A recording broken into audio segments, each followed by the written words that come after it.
So with the upcoming Dragon Ball Super Broly movie on the horizon, set to debut in a matter of a month and a half, and worldwide in about 2 months on January, we have brand new information and spoilers going forward in terms of what's to be revealed in this upcoming movie, in terms of characters, in terms of plot, and potential spoilers, which may have a huge effect on the film going forward in terms of its plot having to be revealed, and the overall synopsis of the movie going forward in terms of the fluidity and what we can expect in the movie as we approach the release date. Now, we have 2 brand new characters being introduced in the upcoming Dragon Ball Super Broly movie, not necessarily brand new characters that we haven't seen before in the Dragon Ball franchise, but returning characters having to make their re-entrance in the Dragon Ball world, that having to be Nappa, who is stated to be between the age range of his 20s going into his 30s in the movie. Now, of course, Toriyama did not know that he just so happened to have had hair, but in fact, Nappa does have hair in the movie, and I don't think that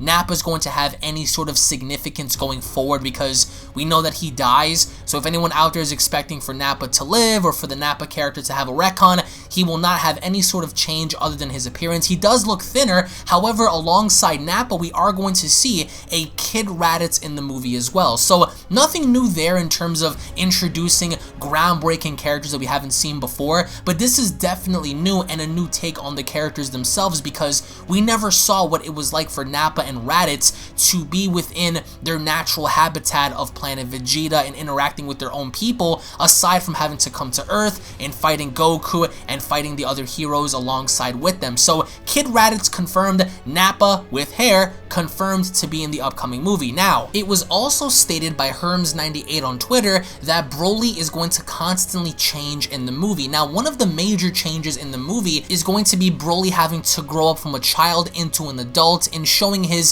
sincerity towards fighting and seeing how he evolves as a person. And that makes sense because a lot of people often wanted to know how Broly got so powerful and what exactly happened after he was left by himself on this remote planet with his father. So we are going to see a constant growth from Broly in seeing what exactly happened when he was a kid into manifesting and what happens as he becomes an adult. But alongside with that, Nagami also reveals that this movie will have the greatest battle ever. And the president of Toei is putting all of his money into this in seeing how this movie is going to generate a groundbreaking battle that we've never seen before, which could imply many different things because we've seen many intense battles before. Super Saiyan Rose Goku Black, Merge Zamasu, Super Saiyan Blue Vegito, Jiren, UI, we've seen it all. And this is supposed to be labeled as one of the greatest battles to come from the Dragon Ball franchise, at least in the aspect of what's going to go down in this film involving Broly,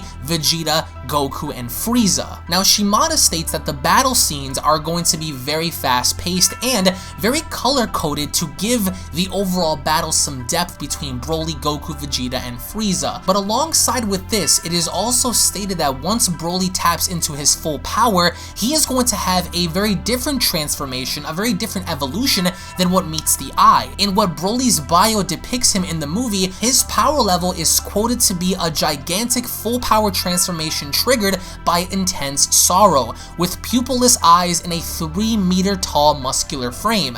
He transforms into a demon said to be a uniquely evolved Super Saiyan. Now, the rumor here is that he's very violent in the sense to where he was born with a power level of 10,000 from birth, which implies Movie 7's retcon in adding that factor in the film. So Broly was indeed born with a power level of 10,000, and it looks like once he transforms into this evolved Super Saiyan-like state, he is going to tower, completely tower over Goku, Vegeta. He's going to keep that size and that frame, but it also looks like he's going to keep that demonic sense, just like it was implied for Kale in the manga, and having this demonic-like feature for that specific power. Now again, when you look at this objectively, Broly's going to grow based off his emotions. Now, I'm not necessarily sure what the extent of Broly's powers are going to be. We know that he's going to fight on par and even surpass Super Saiyan God, Super Saiyan Blue, and to the extent of Broly's powers, he is going to reach the maximum potential that he can as a Super Saiyan, hence why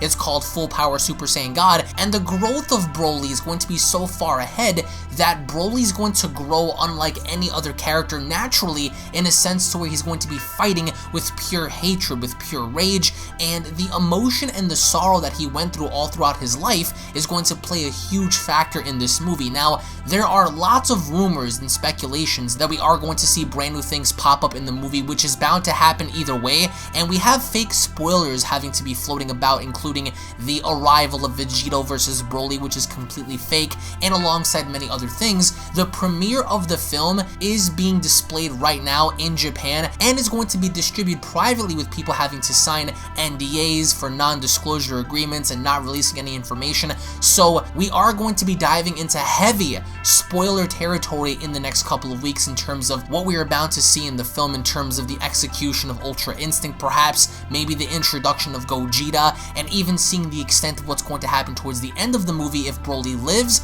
or if Broly dies. Now, there's a big clue, I think, for the upcoming Dragon Ball Super Broly movie, and that has to do with Ultra Instinct Goku. Now, if you guys have seen my previous Super Dragon Ball Heroes Episode 5 review, then you already know that towards the end, it was heavily implied and confirmed that, in fact, we are going to see Mastered Ultra Instinct Goku versus Super Saiyan 3 Cumber in 2019. Now, why is this important? Well, this is important because it also implies that perhaps due to heavy trauma, due to heavy damage, as Cumber had done to Goku in Super Dragon Ball Heroes Episode 5, it's implied that perhaps maybe this is going to be a clue for the upcoming movie in terms of what may happen in reintroducing Ultra Instinct in a scenario to where if Broly somehow is able to conquer through and survive maybe Gogeta, then perhaps his final opponent will be Mastered Ultra Instinct Goku. Now again, that begs the question on whether or not Broly lives or if Broly dies is unknown, but Ultra Instinct is returning in Super Dragon Ball Heroes,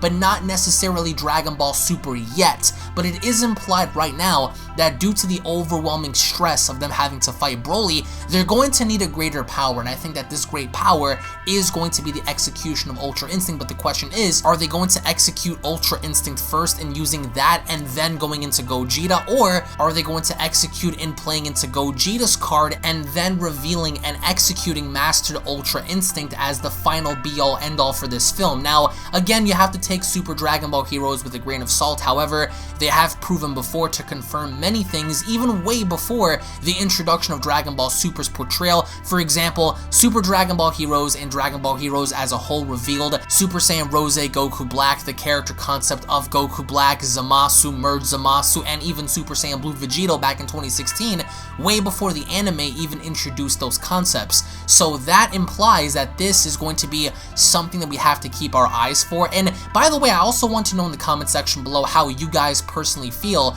about the entire concept of Ultra Instinct returning, and if it were to return, how do you guys feel about seeing Broly fight UI and seeing that be the be-all end-all fight for this movie? Let me know your thoughts in the comment section below. Ultra Instinct is coming back, Super Dragon Ball Heroes Episode 6 in 2019, Raditz confirmed, Nappa confirmed, and Broly confirmed to have a demonic-like form that basically allows him to grow in emotional ways, so much so that this warrior was born and bred in hatred, and he's coming after Goku and Vegeta with such a power that Goku and Vegeta have never faced off against before, in which will be their greatest battle to date. So let me know what you all think down in the comment section below. Thank you all so much for watching, guys. Once more, if you guys are stoked, ready, and hyped for this upcoming movie, then make sure you guys go ahead and slap a big fat like down below. If of course you guys are new, don't forget to punch that subscribe button, guys. Turn on all notifications, tune back in for more, and I'll catch you guys on Twitter. If you guys are not following me at Twitter, follow me at Twitter at UnrealEntGaming, and I'll be seeing you all down in the comment section below. Have a great day, everybody. Peace. This is the legendary Super Saiyan. Before I destroy you, I'm going to need you to subscribe to UnrealEntGaming and turn on notifications to never miss a single upload. Also, follow UnrealEntGaming on these social media platforms. And if you don't, I'll destroy you along with your entire planet. What, Broly? Frieza. Uh-oh. Prepare to die!